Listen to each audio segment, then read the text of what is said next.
Hello and welcome to Board at Home's gift guide for 2024. So in this video we'll be going over a whole host of games that we feel highlight and showcase the family-friendly ethos that we exude here at Board at Home. We aren't doing a top 10 per se, but we have got 10 categories. We're just picking a number of games within each of those categories for you. So hopefully you find this inspirational, informational, and maybe answers any questions about some of the more popular games in the shop. So without further ado, we will begin this video with tile placement games. So this category is sort of made famous by Carcassonne.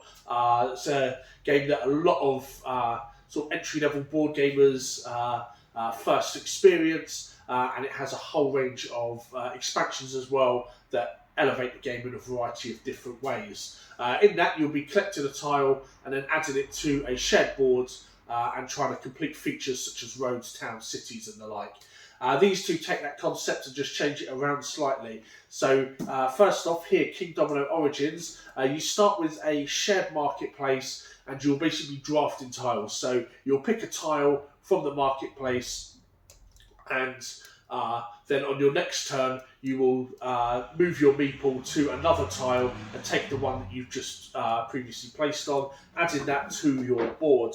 You then want to create this ideally a 5x5 grid as you add these tiles to your board and trying to score by having matching features together in groups, and then at the end of the game it will be whatever is in those features times by the amount of fire icons that you have on these. This is a riff on the original King Domino game where it was sort of set in sort of a pseudo medieval fantasy setting. This one, Origins, takes you back to a caveman setting, also introduces a couple other modes of play as well, so it's a very modular version of the game, but one that we can thoroughly recommend. Also available under £25 at £22.95, and this is perhaps the definitive version that I can recommend to anyone looking to get one of the King Domino series. So that is King Domino Origins. Over here, this is a more recent release. This only came out a few months ago, I believe, about a month or so ago. Middle Ages. So again, this is another tile placement game where you have a shared marketplace in the middle of the table that you'll be drafting tiles from. Instead of just adding it to a patchwork of a kingdom, this time you'll be adding it to your board along here. So each player has a game board, and then the game board is split up into the different types of buildings, different types of terrain tiles that you can have for your fiefdom. So for example, all of your fields go here, all of your farms go here, and so on and so forth. Keeps everything nice and clean. It also has a bit of an engine building aspect in this as well. So engine building sounds like a big scary word, really isn't. Basically means that as you progress through the game and you collect tiles and add tiles to your fiefdom, that will then trigger something else, which may in turn then trigger something else as well. I think the engine building is quite incidental in this. It's not a main theme of the game, but nonetheless, it's something that is there if you wish to exploit that. Very, very colourful game as well, and very easy to pick up. A lot of these tile placement games generally are sort of user-friendly, so you can get in and just start playing right away without having to deal with a lot of rules. These also present you great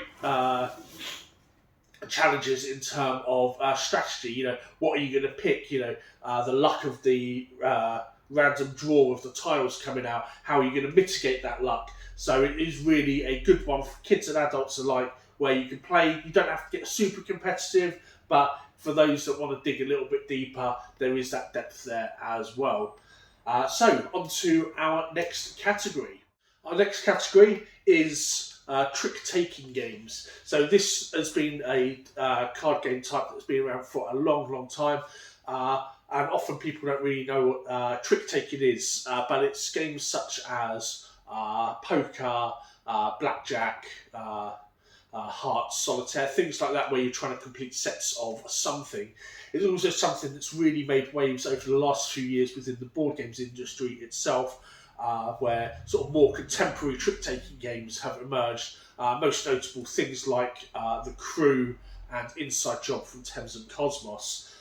Here we've got a selection of trick-taking games that are really popular here in the shop. So we're just going to go through each of these and talk about a little bit about each of them. So we are going to start with the Gang. This one by Cosmos, previously mentioned, and is the latest in their sort of small box games to come out. So in this one, you are going to be playing poker, but you're only be playing cooperatively. What they do in the Cosmos games is they generally turn it into some game that you're then using to do something else. In the case of the Gang, you'll be playing poker and you'll be betting on the outcome of that game in order to break into a vault. And if you arrange to break into the vault, the heist is successful. If not, you raise an alarm, you raise too many alarms, and the mission is failed. Really, really good fun. As I said, if you've played poker before, then a lot of this is going to be old hat to you. But if you haven't, then a knowledge of poker is not required at all. This is a contemporary version of the game. You also have these lovely chips as well to sort of add to that poker feel. Over here, Rapjack. This is one that I've been playing so much of recently. This is a riff on the classic Blackjack, or 21. And in this, you are attempting to get to 25 by the end of the round before any of your opponents, or you're trying to eliminate your opponents. So in this, there are 4 decks of cards. You use any 2 decks at any one time, so there's a bit of variability. You've got 2 basic decks that are the same and 2 more advanced decks that you can switch in and out depending on what type of play you want to have there. On your turn, you will draw cards, and then you'll either place them face down, face up, where you trigger its card ability, or you discard a card to turn one of your face down cards up, and then allows you to trigger that ability too. So there's a lot of interaction in this game between you and the other players. I said there is a player elimination in this, which is something I'm not normally keen on, but the game is over really quick that or each round is over really quick, that it's not really going to be a problem. Finally, we have got Rummy Rami. Again, another one that I've been playing a lot of recently. In this game, you're going to have a central market of cards, and on your turn, you can take up to 3 cards from the central market, and then you're trying to complete these contracts here. So that's, if you can see there's a contract card there. Contract cards will have a objective. So this one wants 2 pairs. One of them has to be a pair of 4s. The other one can be a pair of anything else. And it also gives you a score as well. And also, if you manage to use any cards from this suit particularly, you get to put them to one side and they act as an additional score for you.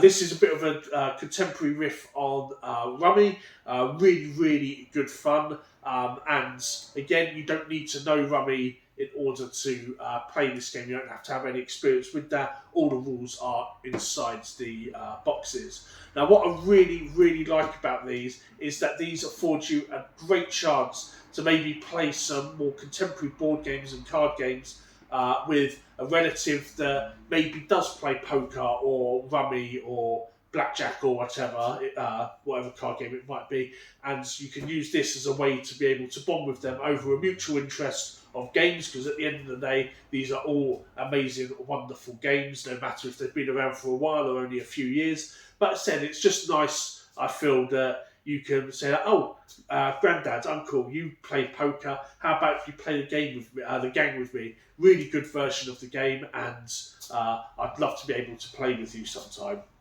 That is our trick-taking selection. On to the next one.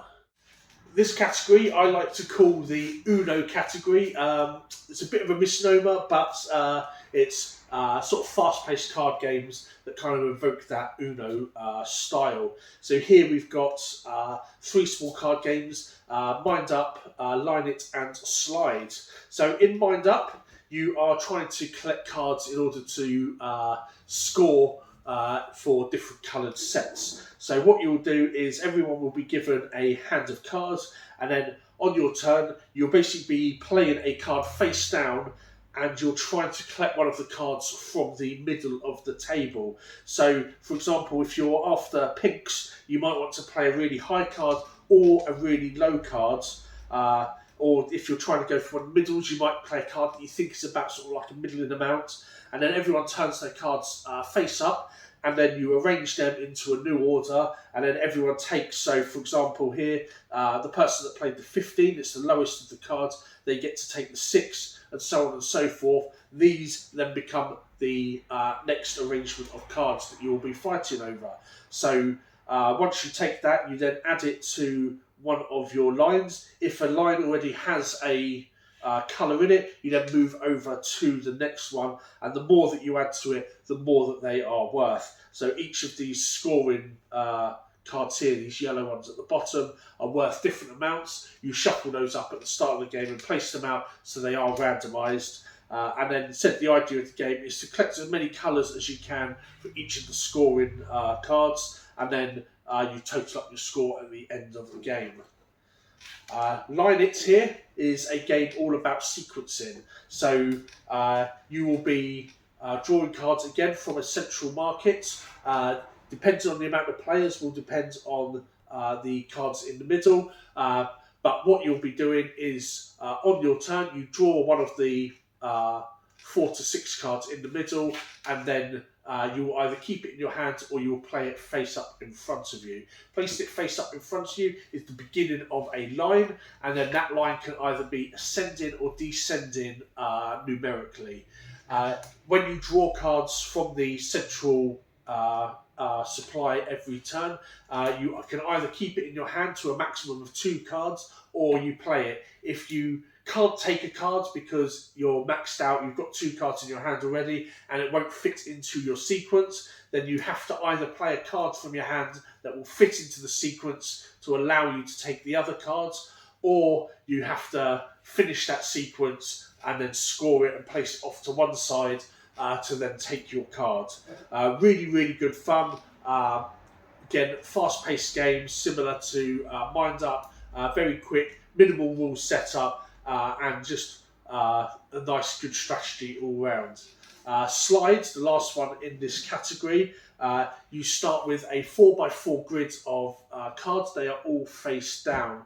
What you will then do is each player will take one card from that grid, from the edge, and they will turn it face up and place it in the middle. Then, starting with whoever you decide is the starting player, you will take one of the cards in the middle that everyone has placed in there, and you'll add it to back to your grid, thereby recompleting a 4x4 grid of cards.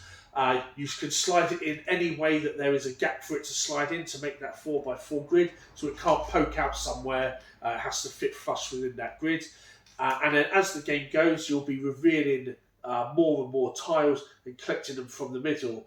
So what you want to do as you collect these tiles is ideally have cards that are touched each other of the same value.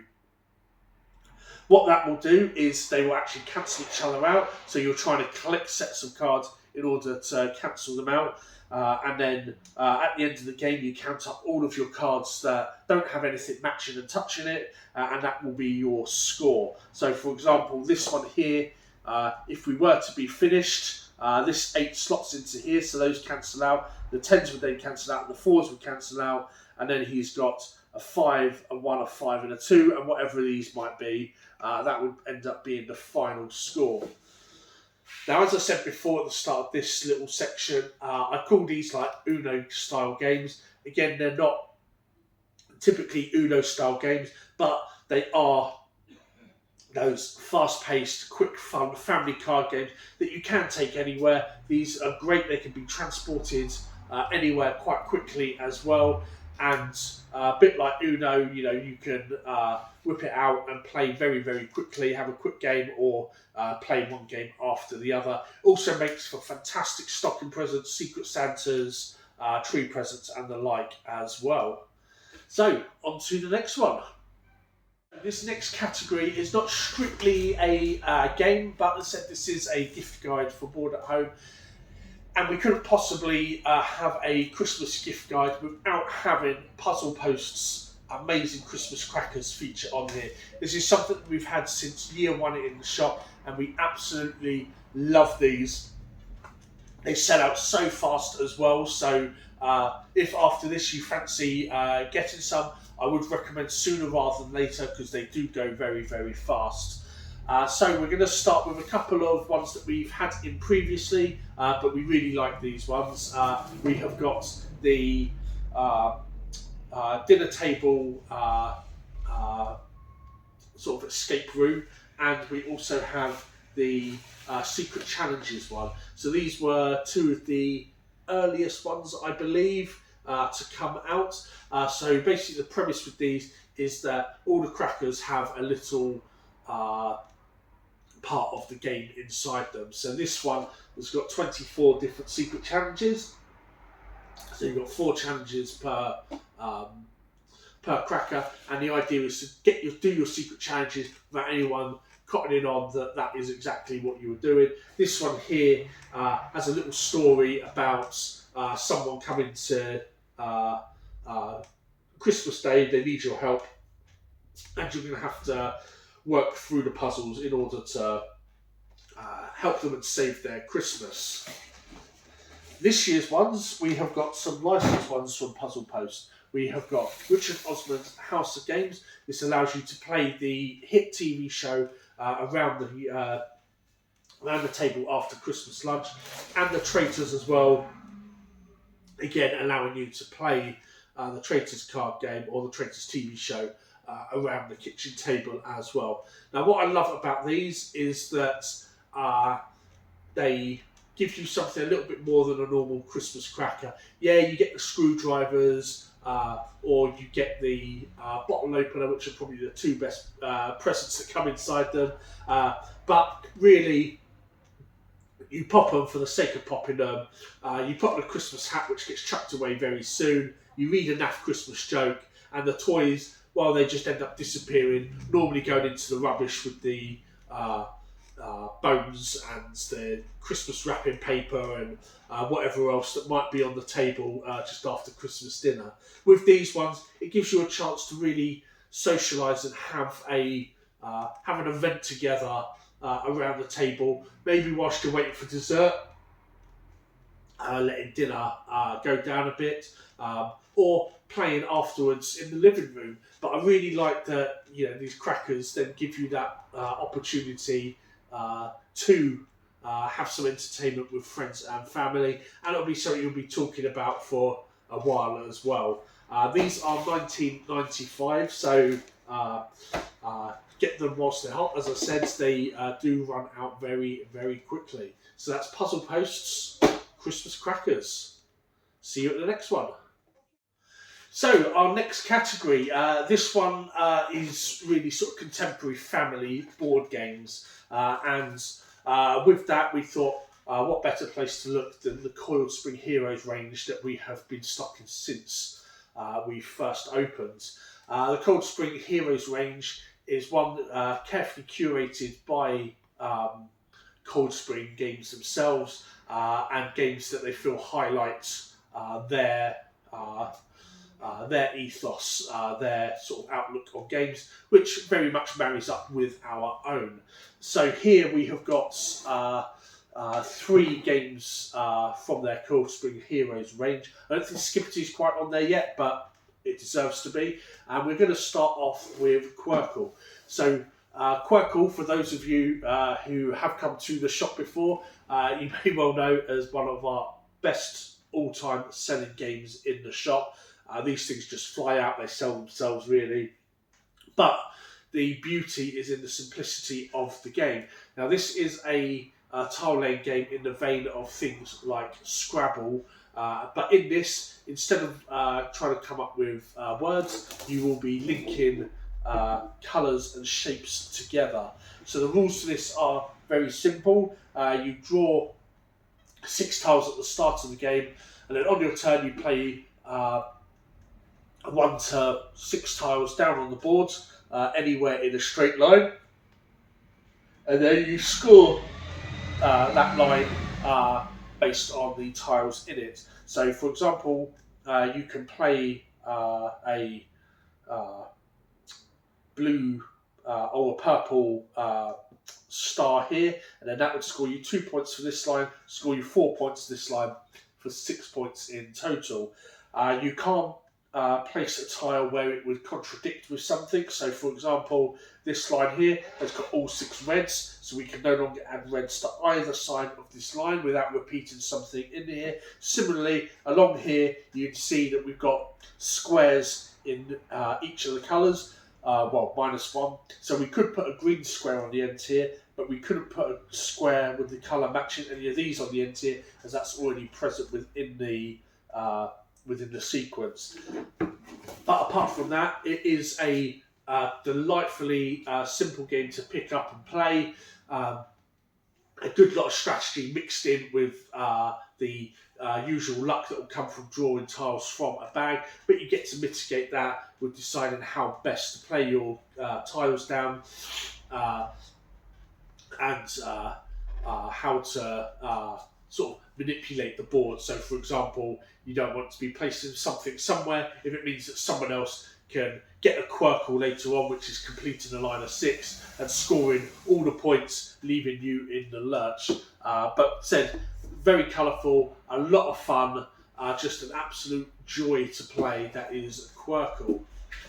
Next up, we have got Skipperty. This is from the same people as Quirkle, and as said, really deserves its spot in the Cold Spring Heroes range. So here I am at Born at Home, giving it an honorary membership within the Cold Spring Heroes range. So in this game, you will be skipping over these tokens in order to add them to your scoring piles. So where Quirkle takes from Scrabble, Skipperty takes from checkers. So as we go on the back here, you see this really colourful board here. You start with all of these squares filled, except the 4 in the middle. And over the course of the game, you'll be jumping over pieces. If you can jump over multiple pieces, you get to take multiple pieces and add it to your board. And then at the end of the game, when either there's no more moves or all the tokens have gone, you then add up the different layers that you've got of each. So if you've got 4 of each colour, then your score is 4. But if you've got 4 in red, 4 in yellow, 4 in green, 4 in blue, and 5 in orange, or 3 in orange, then you score the lower amount because that orange or that colour doesn't have the same quantity as all the others. So a really interesting one where are you going to go after one colour and then another colour and then another colour, or are you going to kind of spread it out evenly but maybe play a slower game than the others. Really, really good fun. As I said, as far as I'm concerned, it's already a bona fide Cold Spring hero and available still in store. Finally, we've got King of Tokyo Origins. Again, the original version of this King of Tokyo, a phenomenal seller in the shop. King of Tokyo Origins looking to do the same.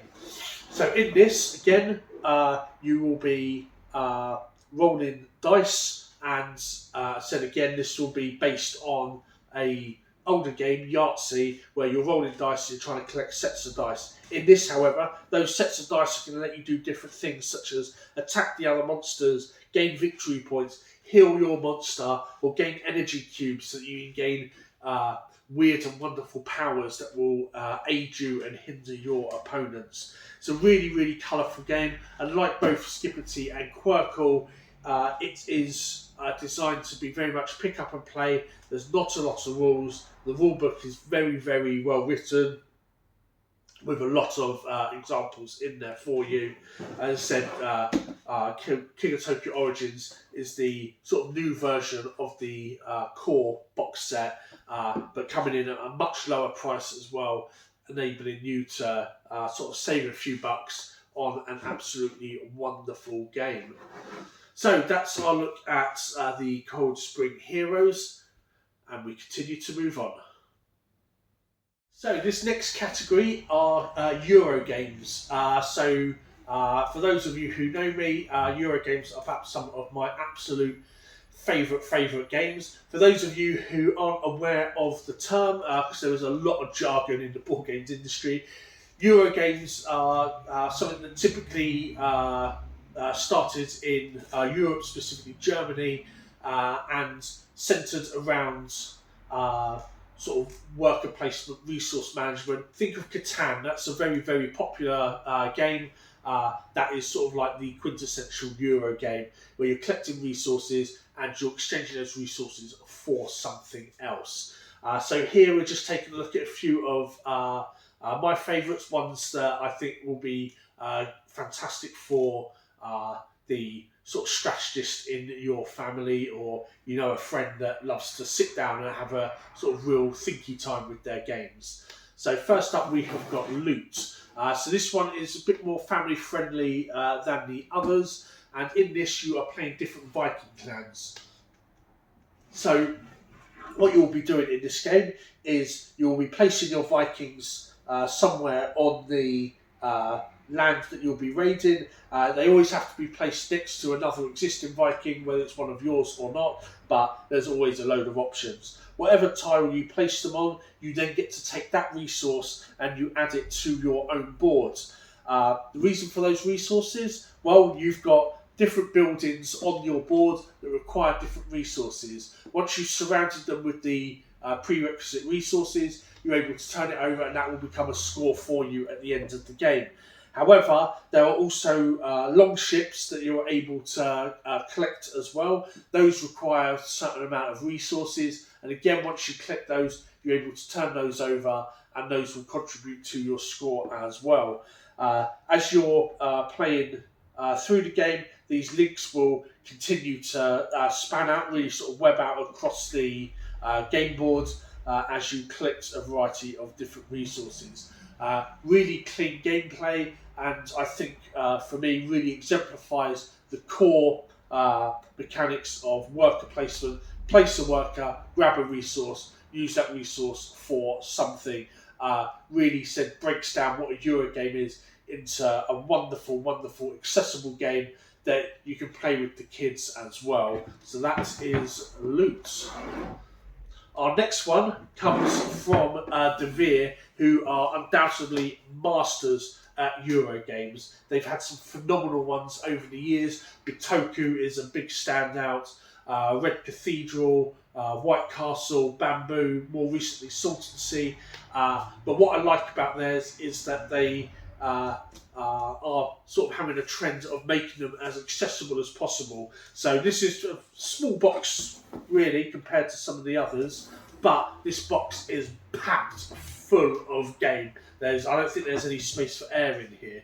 But in cities specifically, you are in charge of a city neighbourhood. It's up to you to regenerate it and help make it thrive and prosper under new policies. So you'll have different projects that you can collect, and then those projects will allow you to build certain types of buildings. There'll be leisure, there'll be residential. You'll be collecting tiles from this board here and moving around on the central boards. But really, really colourful. As I said, it's probably a step up or two from something like Loot. But again, if you've got someone that you know just likes to sit down and have a real key session with their board games, then something like Cities would be good. And as I said, it's accessible enough that you can join in as well. So you get to see what the fuss is about with those Euro games and enjoy. So that is Cities from the Rear. And then finally, in this category, In the Footsteps of Marie Curie. Now, this is one that I've been waiting for a long time, and I absolutely adore this game. This is the second in the series after Footsteps of Darwin, which absolutely amazing game by itself. This one, you'll be following the life of Marie Curie as we progress through her discoveries.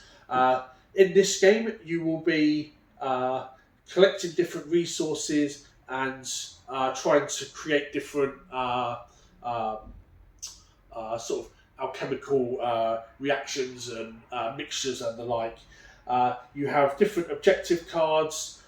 You follow her story. You're conducting experiments as well. And what I love with the In the Footsteps of series is that the games always contain an appendix that details the life and the sort of discoveries of these people. So, Footsteps of Darwin had a lovely piece about the voyage of the Beagle. This one has a lovely piece about Marie Curie herself and the life that she led, the experiments that obviously revolutionised science for us all. This one is probably, again, a bit more of a step up from some of the others. But again, in my experience, these are accessible games. As long as you've got someone that's there ready to read the rules and spew them back to you, lets you watch the Christmas specials whilst they set up, then you're going to have an absolute blast with this one. That is In the Footsteps of Marie Curie. But the list is not over, and on we go. Sometimes you get to play games with friends, have a games night, play with lots of people. Sometimes it might just be the two of you. Now, a lot of games do well at 2 players, but a lot of games also have sort of caveats for 2-player versions of their games, which means that you end up playing a compromised version and you're not really getting the full experience. Not so with these exclusive 2-player games. First up, we have got Sky Team. This was one of our hottest releases last year and still selling well for us this year. In this, you are acting as the pilot and co-pilot of the plane, and your objective, simply get the plane to your destination airport and land it. However, it's not as simple as that, as you need to be making sure that you're maintaining a correct speed, your plane is flying straight and true, and that you have the landing procedures set up in order. So getting the flaps down, engaging the brakes, and then making sure that the flight path is clear so you're not going to crash into any other planes. It also comes with several modules, so you can play other airport destinations. Each one of those comes with its own module that you'll then add to the game, and it'll be things like having to worry about weather, having to worry about the fuel as well, and you've only got limited resources, so you can't do everything on every turn, but an absolute joy to play, a fantastic 2-player game is Sky Team. This one is probably our most recent out of the 2-player games that we got, Lord of the Rings Duel for Middle-earth. This is a rework of a previous game, Seven Wonders Duel, in which you were collecting cards and building up a civilization. In this, they've taken that concept and gone a step further, and you'll be collecting these cards in order to either prevail on the side of good or evil, the Free Peoples of Middle-earth or Sauron and his dark forces. As you collect these cards from the middle, these will affect what happens at the top. So you've got this tracker here where the Fellowship is being chased by the Nazgul. Then up here you've got a map of Middle-earth where the Free Peoples are trying to free the different kingdoms, whereas the Dark Forces are trying to subjugate the different regions. Really, really good fun. I said if you love 2-player games, you love Lord of the Rings, then this is definitely a must. And then finally we have got Quacks of Quedlinburg the Duel. So Quacks of Quedlinburg is a blind bag game where you will be collecting potion ingredients, adding it to your bag, and then you'll be drawing them at random in order to build your next potion. In this, it's a similar concept. You have a variety of different ingredients that you can collect over the course of the game. But in this one, you are competing over customers and trying to draw those customers to you with your better and better potions. But beware, your potions can explode, which will affect the value of your potion. So that is our look at our 2-player games. As I said, absolutely wonderful versions. These are games, especially with things like Seven Wonders Duel, or Lord of the Rings Duel rather, and Quacks of Quedlinburg Duel, is that these are reworks of games for multiple people, but they're not just this is this game for 2 people. They rework it, they play about with it, and they use that previous experience to provide you with a brand new gaming experience. So you can play Quacks of Quedlinburg by itself, have a really good time with that. Come play Quacks the Duel and have a completely different experience, which is what I like. It's not just a rehash, not just a reskin. of a game, but a brand new experience. And we carry on. This next category is murder mysteries and escape rooms. And we thought, well, what better way than to look at the range from Thames and Cosmos for both. So we'll start with the escape rooms, and undoubtedly most of you will have heard of the exit games. These are the quintessential escape room experiences, usually 1 to 4 players. You get given all of the clues and you work your way through a story, unlocking more riddles as you progress through the story. This really helped kick off the escape room at home kind of genre, and to this day, the fact that they're still making them and they're making them in different ways as well is a testament to the longevity and the ingenuity of the games. Most recently, they have got into jigsaw puzzles. And with this is a 500-piece puzzle. There's 2 of them currently. They've just come out. With this, you'll be building the puzzle as you go, and then you'll be solving the riddles through the puzzle with the storybook, and then looking for the 3-digit codes in order to complete the game and solve the mystery. A fantastic variation on the game, and a great way to get someone involved who maybe enjoys jigsaw puzzles but isn't a big escape room fan. You know, they can enjoy the jigsaw puzzle as it is, and you can kind of incidentally sort of help them with the riddles as they progress through. And who knows, you may have a brand new escape room fan, and vice versa. If you enjoy the escape room experiences, then this will be one for you. Maybe a new experience doing it as a jigsaw puzzle. But that's what I like, new experiences, especially at Christmas time, and Exit is going to help get you there. On the murder mystery side of things, we have got Masters of Crime. We've got Incognito and Rapture here, 2 separate stories, and the 2 latest releases for it following their initial Mafia offering of Vendetta. So in these, they present you an immersive and story-driven experience where you'll be working with realistic evidence, including things like voice messages, videos, websites, emails.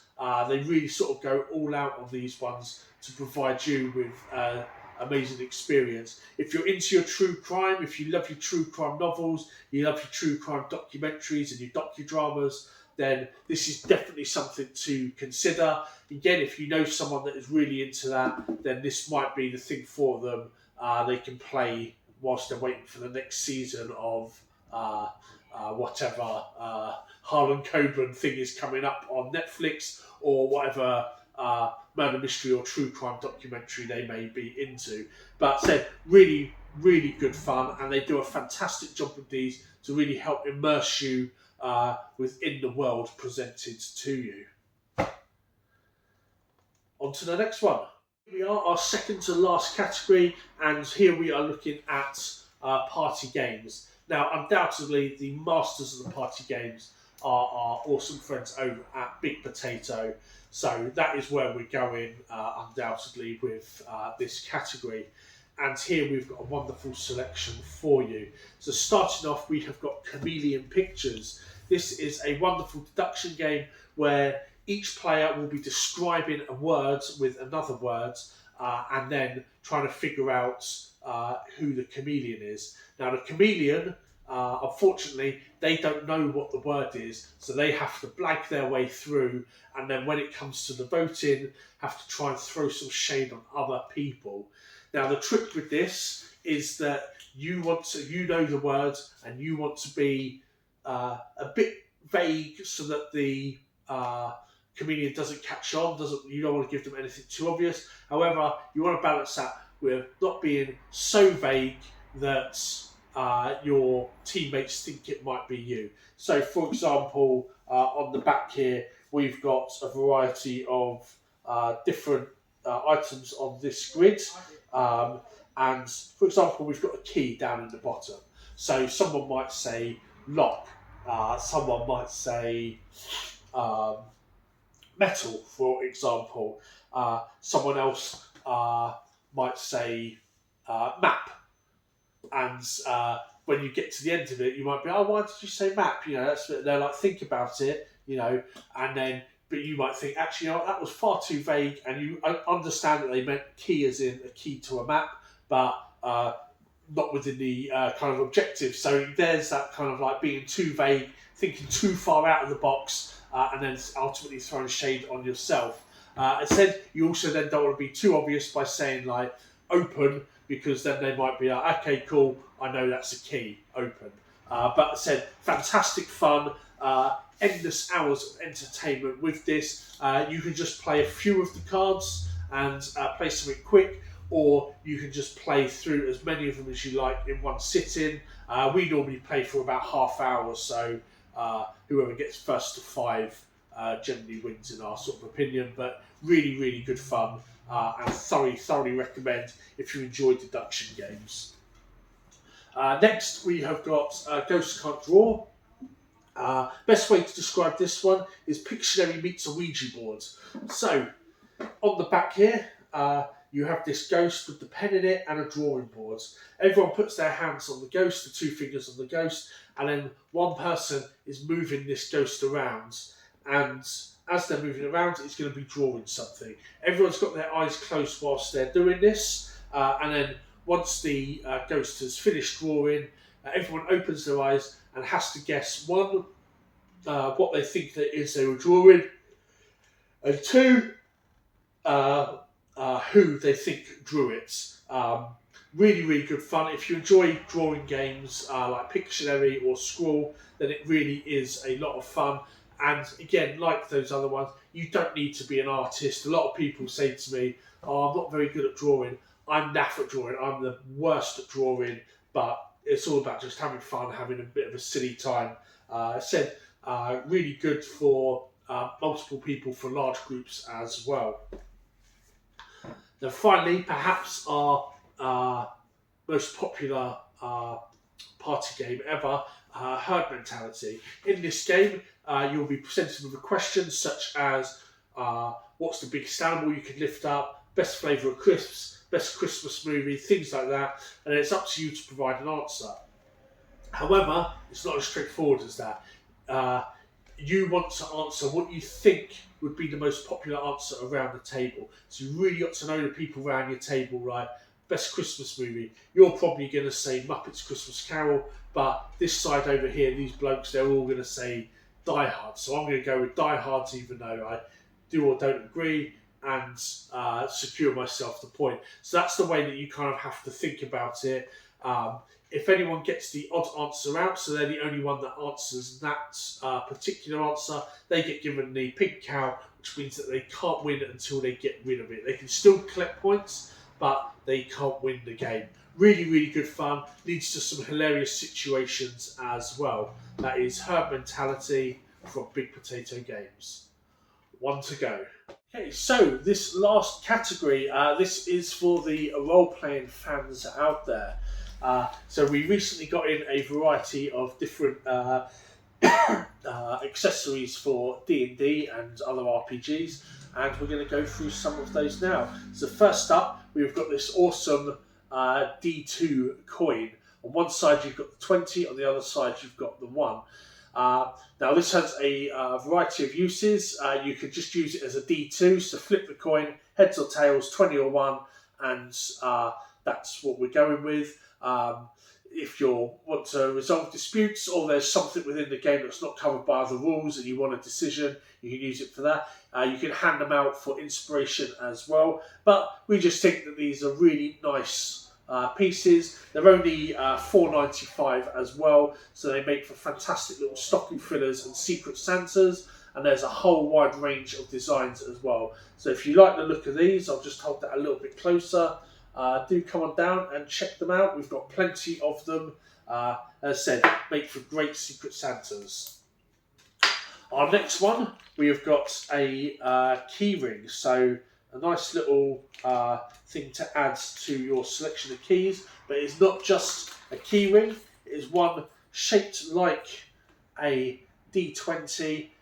But even better than that is when we open it up, we can open up this inside bit, and we have, if you can see there in the camera, we have a set of these tiny metal dice. Surprisingly clear as well. They roll really well, and give you a set in case of any RPG related emergencies. Can't find your dice, forgot them? Well, you've got some dice on your key rings.